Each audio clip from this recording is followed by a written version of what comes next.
मुझे आशा है आप सभी अच्छे और प्रसन्न होंगे। चलिए आज हम पढ़ते हैं पाठ 21 पत्र लेखन। सबसे पहले जानते हैं पत्र किसे कहते हैं। जो भी हम अपने रिश्तेदार, सगे संबंधियों, मित्रों आदि को जो भी हम भेजते हैं, एक बधाई पत्र हो, चाहे हमारे शादी के अवसर पर कोई पत्र लिखना हो, चाहे हमें उनकी जानकारी ही लेनी क्यों ना हो, उसी को हम पत्र कहते हैं। ठीक है, चलिए पढ़ते हैं इस पाठ को, करते हैं इस पाठ की शुरुआत। पत्र लेखन एक ऐसी कला है जिसके माध्यम से हम न सिर्फ अपनी बात को किसी दूसरों तक पहुंचा सकते हैं, अपितु हम अपनी भावनाओं व विचारों को भी सरलता से व्यक्त कर सकते हैं। प्राचीन काल में मनुष्य पत्रों के माध्यम से ही अपने संदेश व भावनाओं को दूसरों तक पहुंचाता था। आज भले ही पत्रों का स्थान कंप्यूटर, मोबाइल, इंटरनेट आदि ने ले लिया है, जिससे पत्रों का महत्व कम अवश्य हुआ है, किंतु पूर्ण रूप से समाप्त नहीं हुआ है। आज भी हम अपनी बात को आकर्षक रूप से कहने के लिए कई बार कई स्थानों पर पत्रों का सहारा लेते हैं। पत्रों का महत्व विशेष रूप से छात्र जीवन से जुड़ा हुआ है। छात्रों को स्कूल या कॉलेज में अवकाश के लिए, छात्रवृत्ति के लिए, फीस माफी के लिए आदि जरूरतों के लिए पत्र लिखने की आवश्यकता पड़ती है ना। उसी को हम पत्र कहते हैं। ठीक है, चलिए आगे पढ़ते हैं। पत्र लिखते समय हमें निम्नलिखित बातों का ध्यान रखना चाहिए। नंबर 1, पत्र की भाषा सरल व स्पष्ट होनी चाहिए, जो पाठक को आसानी से समझ आ सके। दूसरा, पत्र में अनावश्यक विस्तार देने से बचना चाहिए। अनावश्यक विस्तार से पत्र पाठक के लिए बोझिल हो सकता है। तीसरा है, पाठक की आयु व कार्य से संबंधित शब्दावली का प्रयोग करना चाहिए। पत्र का विषय और पत्र की प्रस्तुति दोनों ही स्पष्ट होनी चाहिए। आगे है, पत्र लिखते समय संबोधन, अभिवादन आदि का ध्यान रखना चाहिए। नंबर 6, पत्र को प्राप्त करने वाले का और भोजन और भेजने वाले का पता स्पष्ट रूप से अंकित किया जाना चाहिए। ठीक है, इस तरह पत्र को लिखने की क्रियाविधि बताई है। चलिए बच्चों, जानते हैं पत्र के प्रकार। पत्र मुख्यतः 2 प्रकार के होते हैं, अनौपचारिक पत्र, औपचारिक पत्र। ठीक है, पहला है अनौपचारिक पत्र। किसे कहते हैं? अनौपचारिक पत्राचार उन व्यक्तियों के साथ किया जाता है जिनसे पत्र लेखक का व्यक्तिगत या निजी संबंध होता है, उसे हम अनौपचारिक पत्र कहते हैं। दूसरा है औपचारिक पत्र। औपचारिक पत्राचार उन व्यक्तियों के साथ किया जाता है जिनके पत्र लेखक का व्यक्तित्व या निजी संबंध नहीं होता है।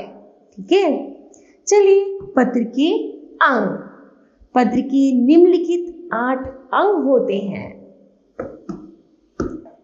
पहला है पत्र प्रेषक का नाम और उस दिन की दिनांक। दूसरा है पत्र पाने वाले का नाम और पता। पत्र लेखन का विषय संकेत। पत्र लेखन में संबोधन या अभिवादन।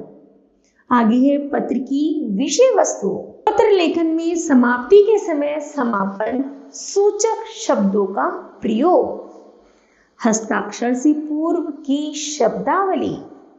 फिर है हस्ताक्षर। इस तरह पत्र को 8 भागों में बांटा गया है। ठीक है, इसी आधार पर, उन्हीं 8 अंगों के आधार पर हम अनौपचारिक पत्र लिखते हैं। चलिए देखते हैं कैसे लिखते हैं। अपनी छोटी बहन को पत्र लिखिए जिसमें परीक्षा में अच्छे अंक प्राप्त करने पर उसे बधाई दी गई हो। ये हमारा क्या है? पत्र का प्रश्न है।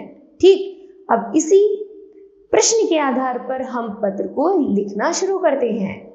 जैसे सबसे पहले हम पता डालेंगे, स्थान डालेंगे, दिनांक डालेंगे और लिखेंगे प्रिय गरिमा या जो भी उसका नाम होगा। सुभाशीष, तुम्हारा पत्र मिला जिसे पढ़कर मन अत्यंत आनंदित हो उठा। परीक्षा में शानदार सफलता पर तुम्हें बधाई। मैं जानता हूं कि तुमने वर्ष भर खूब मन लगाकर जो पढ़ाई की थी यह उसी का परिणाम है।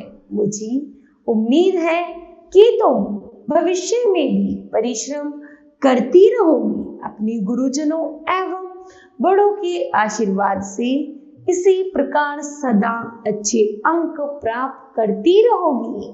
तुम नहीं जानती कि तुम्हारी इस सफलता से माता पिता कितने खुश हैं।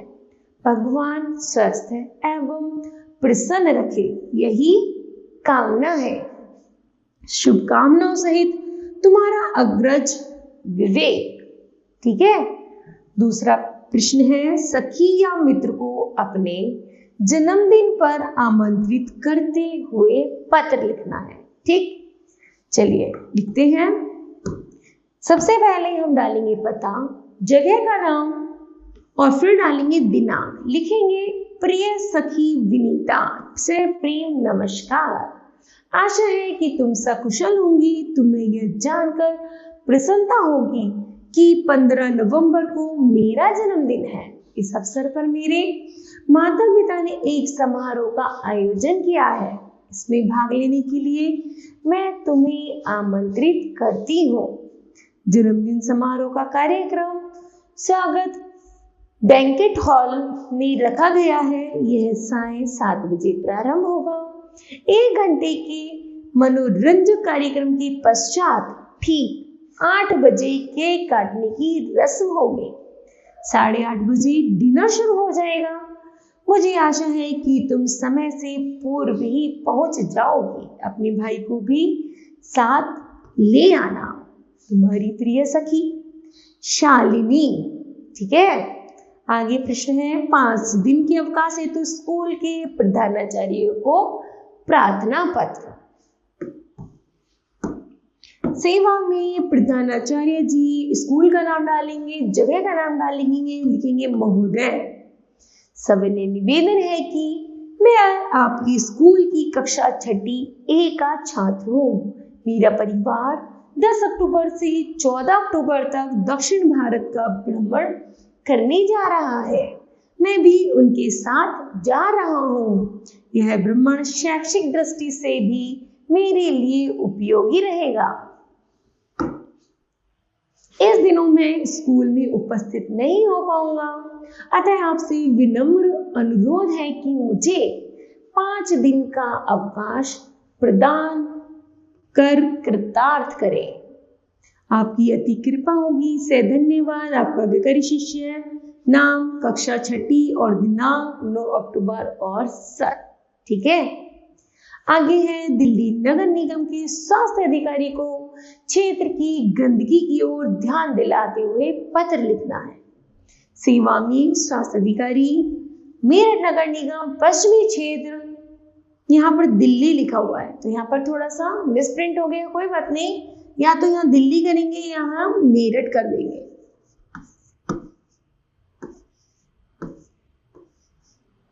ठीक है। मेरठ नगर निगम, पश्चिमी क्षेत्र, लोहिया गार्डन, मेरठ महोदय। निवेदन है कि आजकल रघुवीर नगर क्षेत्र की सफाई नियमित रूप से नहीं हो रही है। यहाँ की सफाई व्यवस्था पूरी तरह से चरमरा गई है। सफाई कर्मचारी नियमित रूप से आते ही नहीं और यदि कभी आ भी जाए तो पेड़ के नीचे बैठकर ताश खेलते रहते हैं। यहाँ जगह जगह कूड़े के ढेर जमा है।